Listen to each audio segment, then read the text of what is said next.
Gritas Tolvis. I'm Damien Halme, your guide to High Valyrian, the mother of all languages featured on HBO's Game of Thrones. Valyrian munuengas nuihis isa.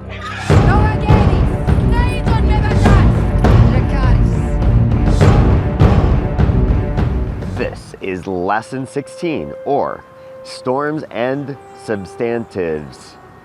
One of my favorite linguistic trends in modern English is taking a word and swapping its part of speech to make innovative sentence structures. Statements like, I marathoned my shift today at work, or I had a good think last night, add flavor and power to our expression. Low-born girls say my lord, not my lord. My mother served Lady Dustin for many years, my lord. She taught me how to speak properly. In this lesson, I'm going to show you the ways to make nouns out of verbs and adjectives. Yup, we do this even in standard, non-modern English. Some verbs just work as nouns on their own. I drive. I enjoyed the drive. Let's dance. Are you going to the dance? With some verbs, we change the stress to turn them into nouns. Did they try to convert you? She's a convert. I present you this present. And still, there are some we add the Latin tion ending to make it a noun. Will he converse with me? He doesn't like conversations. They create. Look at their creations. Some English adjectives work as nouns, but we often add a ness or a tude ending to make it clear. That's a bright blue car. The blue is overwhelming. When we're not happy, we seek happiness. He is often solitary, but dislikes solitude. There's so many laws. There sure are a lot of silly laws out there, huh? There sure are. Now, let's take a look at High Valyrian. Verbs can do a straight conversion into nouns. To make a noun out of a verb, we simply add non to the stem.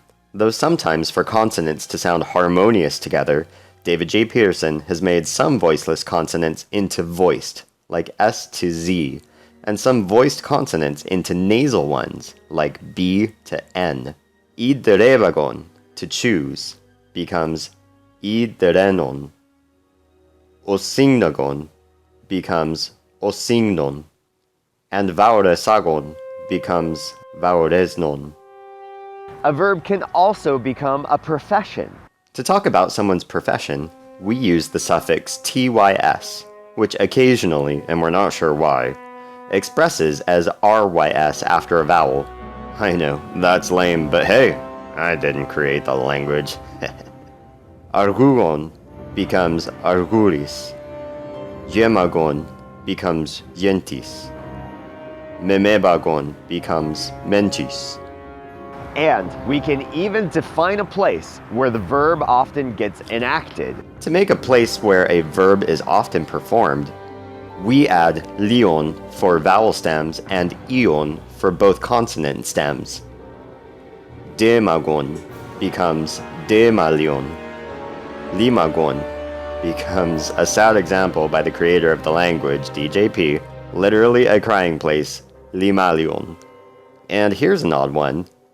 Rhaenagon becomes Rhaenion, literally a place where the water wipes.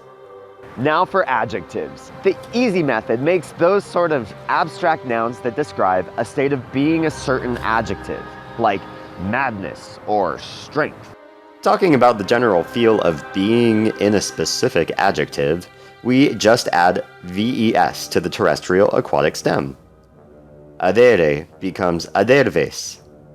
Daes. First we change daes to daerior, and then it becomes daerves. Kirine becomes kirimbes, which is the root for kirimbose. And believe it or not, there's a complex way to make nouns out of adjectives formed by the verbs past participle. Oh man, what's a past participle? Check it. Past participles are something we'll cover soon. They're sort of like encapsulated chunks of what a verb left behind as a remnant. Just like in English, a past participle can be used as an adjective to describe what a verb did to a noun. To change this participle into a noun, we can add a lunar Y or solar OS ending instead of the participle AN to get a word that's concrete and countable in our world. Or add the terrestrial ION or aquatic IR to get a thought or concept word. Using to play or tumagon, we can make the word game, which is simply a thing that is played, right? But what ending is it? Use your dictionary for help, but we know that the sort of game you'd open a box and play has to be lunar or solar, whereas the Game of Thrones must be terrestrial or aquatic. In this case, DJP has spoken that it's aquatic, thus, Tymtir de maluti. Here's some other examples of substantivized past participles to make new words. Even dovalgeri, or unsullied, is thought to come from a verb vaogemagon, which would mean to sully. Kidding você, like this video or subscribe to my channel so I can keep on keeping on. Dothraki.org and Westeros.org are the places to be to nerd out about the series and the languages. Everybody watching, keep up the party like it's 1999 when winter was coming. Quiero silas.